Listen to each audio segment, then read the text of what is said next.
ధనత్రయోదశి సందర్భంగా దేశవ్యాప్తంగా వినియోగదారులు దాదాపు 1,00,000 కోట్ల మేర ఖర్చు చేశారని confederation of all India traders అంచనా వేసింది. బంగారం, వెండి ధరలు గణనీయంగా పెరిగినప్పటికీ కొనుగోళ్లు జోరుగా సాగాయని వెల్లడించింది.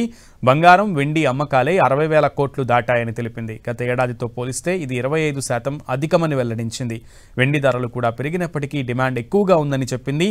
కిచెన్ సామాగ్రి 15,000 కోట్లు, ఎలక్ట్రానిక్స్, ఎలక్ట్రికల్ వస్తువులు 10,000 కోట్లు, అలంకరణ, పూజా సామాగ్రి విక్రయాలు 3,000 కోట్ల మేర జరిగాయని సిఏఐటి తెలిపింది. షాపింగ్ మాల్స్తో పాటు సాంప్రదాయ మార్కెట్లు, ఆభరణాల దుకాణాలు, స్థానిక రిటైల్ దుకాణాలకు రికార్డు స్థాయిలో వినియోగదారులు పోటెత్తారని వివరించింది.